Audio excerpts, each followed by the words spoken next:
Bismillahirrahmanirrahim. Elhamdülillah Rabbil alemin. Hər birinizi salamlayıram. Mübarək Ramazan ayının son günlərindəyik. Allah Teala bu ayda edilən dua, ibadətləri inşallah öz dərgahında qəbul etsin. Mövzumuz Qur'an-ı Kərimdə imamət məsələsidir. Bura qədər biz ümumi olaraq İslam təlimlərində imamət məsələsinə işarə etdik. Və Qur'an-ı Kərimdən əsasən imamət barəsində 2 ayəni siz əzizlərlə müzakirə etdik ki, bəli, Qur'an-ı Kərimdə imamət məqamı, imamət məsələsi olduqca aydın və açıq formada bildirilmişdir. O ayələrdən biri Nisa surəsinin 59-cu ayəsidir. Bu ayə əsasən ulul əmr və yaxud itaət ayəsi olaraq tanınır. Burada yekun olaraq bu ayə barəsində bu mövzunu müzakirə edəcəyik ki, bu ayə imamət məsələsinə necə dəlalət edir? Yəni, biz şiyyələr bu ayənin harasından istifadə edirik ki, Allah Rəsulundan sonra onun haqq canişini Həzrəti Əli olmuşdu. Yəni, bu ayənin hansı formada biz başa düşürük və bu ayə hansı formada bu məsələni açıqlayır? Bu məsələyə deyirlər, məsələnin dəlalət etməsi. Olduqca önəmli bir məsələdir ki, bu söz, bu ayə, bu hədis, bu deyilən iddiaya necə dəlalət edir? Hansı formada bu iddia, bu ayə ilə üst-üstə düşür? Ümumi olaraq bu barədə 2 dənə üslub var. Yəni, bir ayənin hər hansı bir məsələyə dəlalət etməsi. Birinci, ümumi olaraq bir çox klassik kəlam kitablarında, təfsir kitablarında bildirilməkdədir və az çox bununla tanışlığınız daha çoxdur. Hər hansı bir ayəni oxuyuruq. Məsələn, Nisa surəsinin 59-cu ayəsini Allah Teala buyurur ki, ey iman gətirənlər, Allaha itaət edin, Allahın Rəsuluna və özünüzdən olan əmr sahibinə itaət edin. İndi burada Allah, Allaha itaət aydın məsələdir. Allahın Rəsulu, Allahın Rəsuluna itaət aydın məsələdir. Əgər ulul əmri minkum məsələsində ixtilaf varsa, sözü gedən ayə barəsində nazil olan şən-ü nuzullara və yaxud hədislərə baxırıq, deyirik ki, bəli, ulul əmri minkumun nümunəsi filan şəxsdir. Yəni, biz ayəyə baxırıq, ayə sanki bizim üçün qaranlıq qalır, ayənin qaranlığını hədislərlə aparırıq. Bu, əsasən dediyim kimi, klassik kitablarda geniş formada müzakirə olunan bir üslubdur. Bir çox kitablar da bu üslubda yazılmışdır. Bu, öz yerində, yəni öz metoduna əsasən olduqca doğru və gözəl bir yoldur. Amma bu yolun əsas problemi bundan ibarətdir ki, biz bu ayənin kim üçün nazil olduğunu bildirən rəvayətlərə baxırıq. Məsələn, deyirik ki, əmir sahibində məqsəd İmam Əlidir. İndi qarşı tərəfdə gedir, özü üçün bir dənə rəvayət axtarır, deyir ki, xeyr, İmam Əli deyil, başqa şəxsdir. Yəni, bir ayənin barəsində nazil olan o şən-ü nuzullar və yaxud hədislər sənəd etibarı ilə, məzmun etibarı ilə bir-birindən fərqlidir. Yəni, artıq biz ayədən uzaqlaşıb gedib hədisləri müzakirə edirik. Deyirik ki, xeyr, sən gətirdiyin hədis zəifdir və yaxud bu uydurmadır və s. Yəni, artıq Quran mərkəzlikdən biz çıxıb gedirik məsələni hədislər ətrafında müzakirə etməyə. Dediyim kimi, bu bir çox zaman məqbul bir yoldur. Həqiqətən də biz bəli, bir çox Quran ayələrini hədis kontekstində, tarix fonunda edə bilərik, müzakirə edə. Yəni, ayə ümumi şəkildə deyir, tam olaraq biz ayənin bu nəyi qəsd etdiyini bilmək üçün biz tarixə müraciət edirik. Sadə bir misal deyim. Məsələn, Qur'an-ı Kərimdə Ramazan ayı və Ramazan ayında olan Qədr gecəsi aydındır.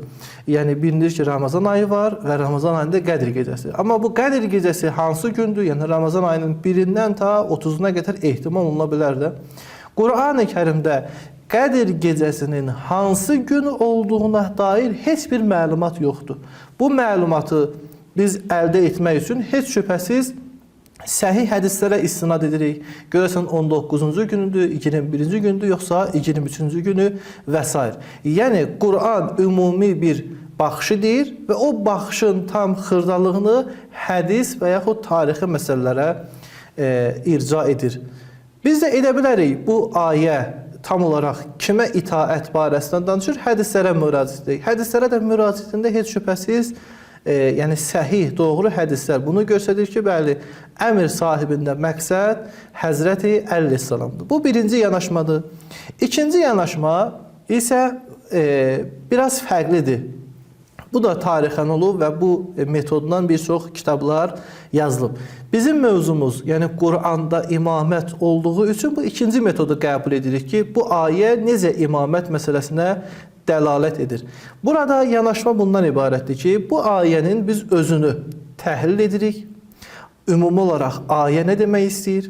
Ayənin kontekstində digər ayələrə nəzər atırıq ki, görəsən bu ayəni digər ayələr hansı formada təhlil edir? Və bu təhlili biz keçən bəhslərdə etdik ki, Qur'an-ı Kərimdə itaətin mənası nədir? Mütləq itaət hansı formadadır və kim üçün uyğundur? Bu kimi meyarları biz Qur'andan əldə etdikdən sonra yenə hədisin sorağına gedirik. Artıq burada hədislərin çoxluğu bizim üçün önəmli deyil. Çünki bizim əlimizdə sabit bir meyar var.